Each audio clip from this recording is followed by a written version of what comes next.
Alors, moi aussi, je tiens à te remercier pour m'avoir proposé de faire ce sujet. Je dois dire que c'est un sujet qui est absolument passionnant et qu'on voit revenir directement.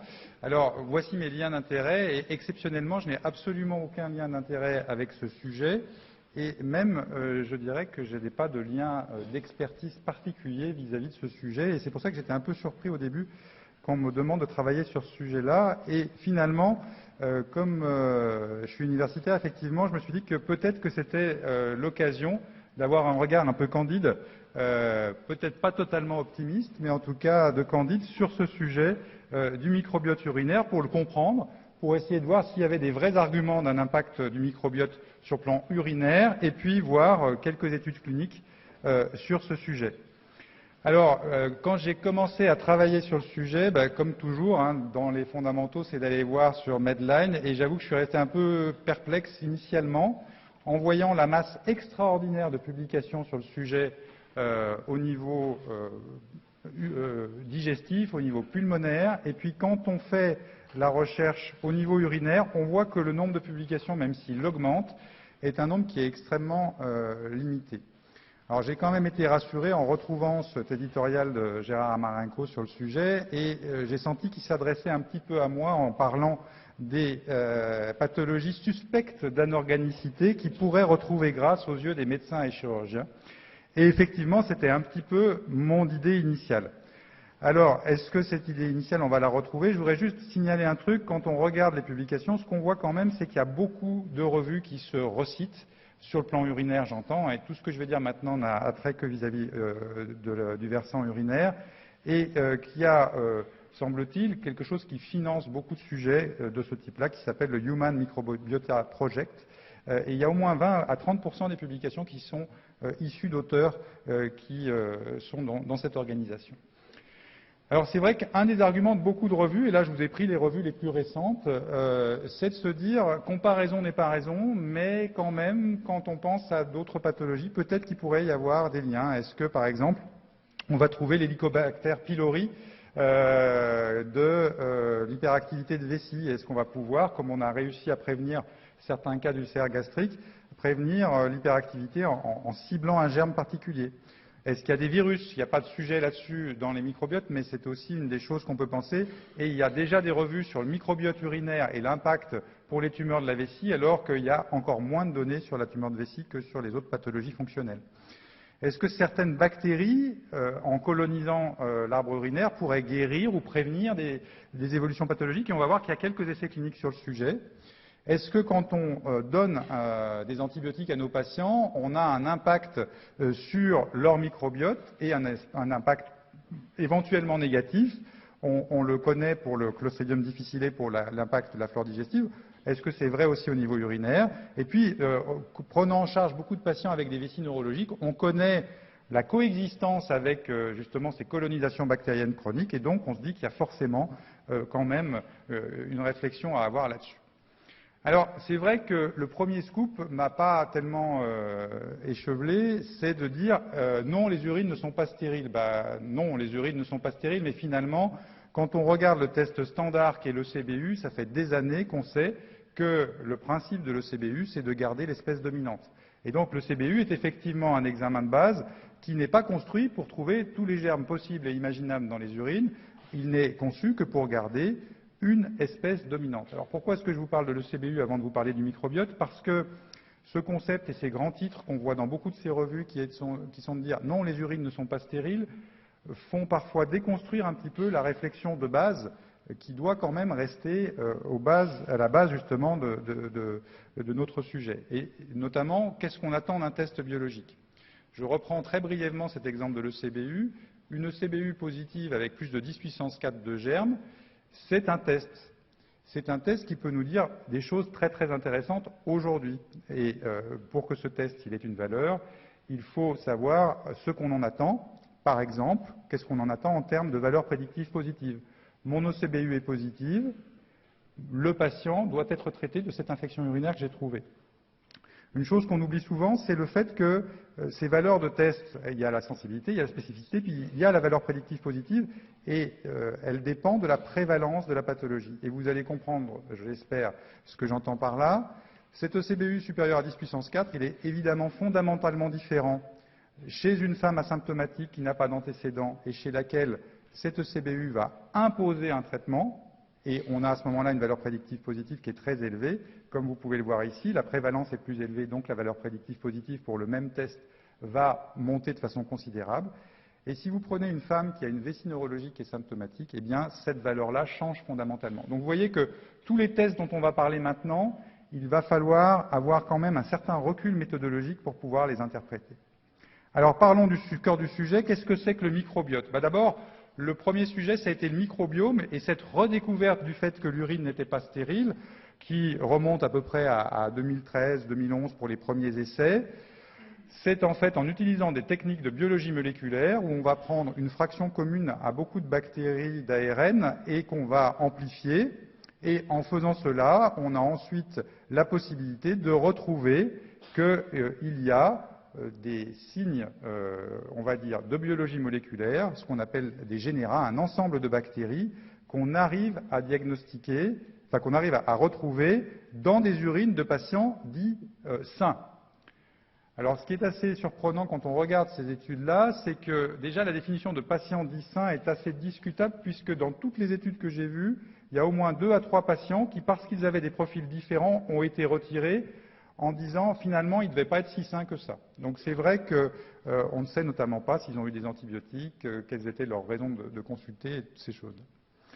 Ce qu'on retrouve sur ce nombre de patients limité, et c'est normal que le nombre de patients soit limité, c'est des études qui coûtent excessivement cher, avec des techniques qui sont extrêmement complexes, donc il est assez logique qu'on n'ait pas des études sur des milliers de patients pour l'instant, ça changera peut-être dans le futur, mais vous voyez que cette étude-là, par exemple, on avait environ 23 patients, et à partir de ça, les auteurs tirent la conclusion qu'il y a beaucoup de bactéries dans ces urines dites stériles, et qu'il y a un socle commun de ce qu'on appelle ces générats chez tous les patients avec un certain nombre de bactéries. Et est-ce que ce socle commun, finalement, c'est le socle commun qui définit le microbiote urinaire normal? À ce stade-là, on n'avait pas de preuve que ces bactéries qu'on avait mises en évidence étaient des bactéries viables. C'était simplement des traces de biologie moléculaire. Les études suivantes, et en voici un exemple, ont étudié quelles étaient ces bactéries et ont développé des techniques de culture qui sont plus adaptées à ce type de réflexion que le CBU standard, et on la retrouve sous le terme générique de ECUC, des ECBU étendus qui permet d'avoir des études de toutes ces bactéries qui poussent dans des conditions un petit peu difficiles. Qu'est-ce qu'on retrouve avec ces études-là? Eh bien, les données des biologies moléculaires sont validées, c'est-à-dire qu'effectivement, on retrouve 2/3 de bactéries qui n'auraient pas été isolées par les techniques classiques dans des urines dites stériles. La quantification en biologie moléculaire apparaît relativement cohérente. Il faut savoir que les techniques de biologie moléculaire sont extrêmement puissantes, mais que quantifier à partir des techniques de biologie moléculaire est assez difficile et qu'il peut y avoir de petites erreurs qui engendrent des grandes erreurs d'estimation sur cette quantification. Donc la technique de culture associée à ces techniques de biologie moléculaire est très intéressante évidemment. Et donc ce qu'on retient dans cette étude, c'est qu'on a bien des générats qui sont relativement communs avec des lactobacilles, des staphylocoques, des streptocoques. Le problème, c'est que toutes ces études montrent ces fameux générats, ce fameux socle commun, comme étant à chaque fois un petit peu différent d'une étude à l'autre, et que pour l'instant, on n'a pas de vraie signature d'urine normale, signature bactérienne, entre guillemets, d'urine normale. Alors voilà le générat. Dans cette étude-là, il y avait une étude notamment sur des patients avec une hyperactivité de vessie idiopathique. Le problème, c'est que dans cette étude, les auteurs signalent qu'ils ont une population d'hyperactivité de vessie. Ils donnent ces résultats, mais ces résultats ne sont pas discutés. Une fois de plus, la caractérisation précise de ces patients n'est pas faite. C'était uniquement un questionnaire symptômes. On ne sait pas non plus quelle était leur exposition aux antibiotiques, mais vous voyez qu'on a des différences en termes de pourcentage de présence de bactéries dans une population par rapport à l'autre. Alors c'est vrai que quand on regarde toutes ces études, il y a vraiment la problématique liée à toutes les études sur la biologie moléculaire qui est majeure. Il y en a qui ont été, je dirais, adressées, c'est-à-dire qu'on se demandait est-ce que c'est vraiment des bactéries vivantes. Maintenant, c'est absolument confirmé, donc ça, c'est un point qui est positif. Mais le problème, c'est que ces signatures, en fait, c'est autant de tests statistiques qu'on mouline des dizaines, des milliers de fois, et que plus vous augmentez le nombre de tests statistiques, plus vous augmentez le risque, à un moment donné, de conclure à une différence qui, en fait, n'existe pas. Ce qui serait extraordinaire, c'est qu'on n'ait pas trouvé de différence entre ces différentes populations. Et donc, pour l'instant, à ce stade-là, si on s'était contenté de ces études-là, on aurait eu du mal à aboutir à des conclusions. Alors, est-ce qu'on a des arguments sur cet impact du microbiote? On a des études chez l'animal, une étude récente là, qui a été faite sur des souris, qui montre qu'il pourrait y avoir un impact de certains microbiotes vaginaux, de certaines bactéries vaginales, qui pourraient favoriser la réactivation de réservoirs vésicaux d'Escherichia coli. Vous savez que l'Escherichia coli peut, chez certains patients, être à l'état dormant dans la vessie. On ne sait pas exactement dans quelles conditions, on ne sait pas exactement ce qui peut favoriser sa réactivation. Eh bien, dans cet essai clinique, dans cet essai expérimental chez l'animal, on a réussi à démontrer que la prédominance de Gardnerella vaginalis pourrait stimuler l'émergence de l'Escherichia coli du réservoir vésical, et donc peut-être qu'en traitant le Gardnerella vaginalis, on pourrait diminuer cette réapparition de l'Escherichia coli régulière. Vous voyez qu'il y a quand même assez loin de la souris au modèle qu'on nous propose dans cet essai, au modèle humain, mais peut-être que mon collègue, d'ailleurs gynécologue tout à l'heure, nous dira si on peut penser qu'il y a un vrai impact de ce microbiote vaginal sur les problématiques d'infection urinaire. Est-ce que chez les femmes qui ont une incontinence par hyperactivité vésicale, ces ECBU dont on ne tenait pas compte, il faut en tenir compte? Et donc, est-ce que si on regardait les ECBU dites stériles et qu'on cultive les urines pour regarder s'il y a des ECBU à bas nombre, est-ce que finalement, dans le cas des patientes incontinentes, on a plus de CBU positives? La réponse, c'est oui. Et ça, c'est un essai qui a été proposé, où on a regardé des patientes qui venaient consulter pour incontinence urinaire, d'autres patientes qui venaient consulter pour d'autres motifs en gynécologie. Et on constate que quand on fait systématiquement des analyses d'urine, on a une plus grande proportion de patientes qui sont incontinentes avec une CBU positive. C'est effectivement un élément qui peut être un argument de plus, mais c'est un argument qui est quand même très faible, puisqu'on démontre qu'il y a une association.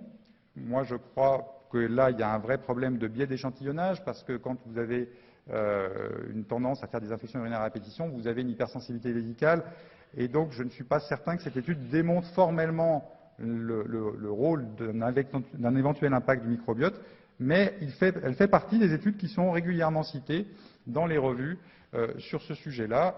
C'est la raison pour laquelle je l'ai cité. Alors, on a parlé dans l'intitulé de l'étude et des modifications éventuelles qu'on pourrait faire sur le microbiote. Est-ce qu'il y a eu des études au niveau urinaire? Il y en a très peu, et c'est logique, puisque jusqu'à présent, on considérait qu'il n'y avait pas d'impact possible, sauf dans un cas particulier, qui sont les infections urinaires à répétition. Et on a essayé, à 2 reprises, et cette fois-ci, on n'est plus chez la souris, on est directement chez la personne âgée, d'instiller un germe spécifique censé ne pas être trop pathogène pour faire en sorte qu'il colonise la vessie de patient. Alors, il y avait un essai qui a été fait sur des patients avec des gros résidus, un essai qui a été fait sur des patients qui avaient une sonde Hadmer.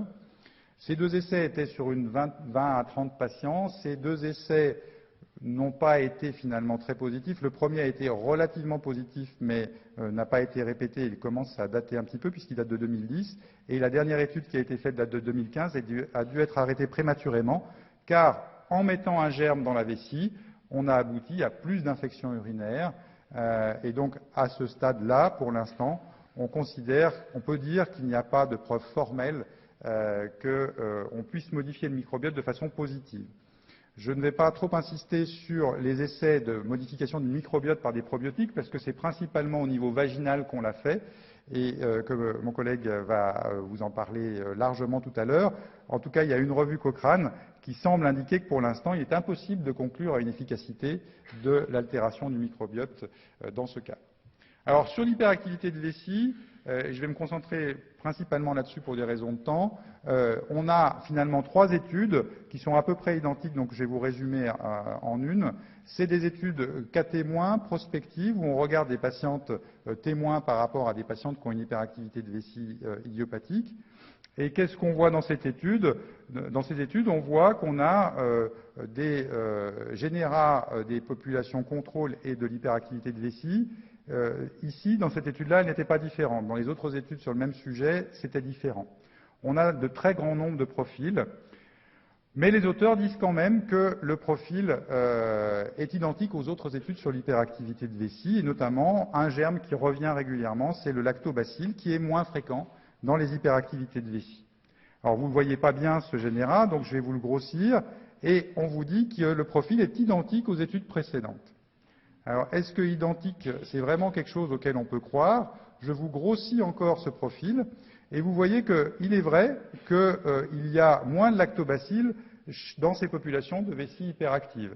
Mais vous voyez très bien que, effectivement, les auteurs se sont acharnés à retrouver à peu près les mêmes germes, mais d'abord, il n'y a aucune différence significative dans cette population-là. Puis si vous regardez le pourcentage de germes, vous voyez qu'il n'y a aucune espèce de similarité entre les données de cette étude et cette étude-là. Donc, est-ce qu'on a une preuve d'un profil du patient hyperactif? Je pense que c'est extrêmement discutable. Alors, comme ce profil, on a du mal à le mettre en évidence, et je vous rappelle que la plupart du temps, dans ces études-là, il n'y a qu'un seul test par patient, et on n'a jamais évalué la variabilité du test-retest chez ces patients. Est-ce qu'on est capable d'évaluer une modification d'un traitement? Bien, il y a quand même un auteur qui l'a tenté récemment et qui a regardé si on pouvait voir une différence dans le microbiote urinaire avant et après traitement par la solifénacine. Je vais aller assez rapidement puisqu'il a trouvé quand même des petites différences en termes de nombre de générats, mais qu'est-ce que veut dire vraiment un nombre de générats? C'est discutable. Et très sincèrement, aujourd'hui, cette étude montre simplement la difficulté de faire des études sur le sujet. Et je pense qu'on ne peut pas dire, à partir de cette étude-là, qu'il y a vraiment des arguments très forts pour penser qu'il y a une différence de microbiote entre les patients répondeurs ou non répondeurs à un traitement médical de l'hyperactivité de vessie. Je finirai avec cette étude sur la vessie neurologique, là qui était encore plus intéressante et prometteuse, puisqu'on sait que dans les urines des patients neurologiques, il y a par définition une colonisation bactérienne. C'est une étude sur un nombre raisonnable de patients compte tenu de la complexité de ces études, 46 patients. Et on sait d'ores et déjà que, comme on s'y attendait, on a près de la moitié des patients qui avaient une colonisation bactérienne, principalement avec de l'Escherichia coli. Alors, qu'est-ce qu'a donné cette étude? Eh bien, elle donne qu'il n'y a pas de différence entre le microbiote tel qu'on a pu le découvrir entre les groupes neurologiques et contrôle. Et surtout, elle pose un petit problème méthodologique assez intéressant, c'est qu'en fait, dans ces études-là, quand on a étudié les urines de ces patients, eh bien, on n'avait pas mis en évidence l'infection à Escherichia coli qui était mise en évidence par la bonne vieille ECBU, parce que la banque d'ARN utilisée n'utilisait pas l'Escherichia coli qui était responsable de l'infection. Donc le CBU trouvait une infection, mais l'étude en biologie moléculaire ne la mettait pas en évidence. Donc vous voyez la grande difficulté d'analyse de ces études et le fait qu'il va falloir encore beaucoup travailler ce sujet-là. Alors quels sont les messages à rapporter sur le microbiote urinaire? C'est que pour l'instant, tous les arguments épidémiologiques sont quand même très discutables. Le nombre de germes dans la vessie est de toute façon infiniment inférieur à ce qu'on va pouvoir avoir au niveau du vagin ou au niveau digestif. Il n'y aura pas d'Helicobacter pylori de l'hyperactivité de vessie ou de la cystite interstitielle, puisque toutes ces pathologies-là, pour l'instant, ont les mêmes problématiques que les études que je vous ai montrées sur l'hyperactivité de vessie. Il y a des problématiques communes quand même de définition de biais méthodologiques. Et pour qu'on puisse affirmer un effet, il faut impérativement qu'une fois qu'on aura défini une éventuelle signature, il y ait des essais prospectifs randomisés qui permettent de les valider. Je vous remercie de votre attention.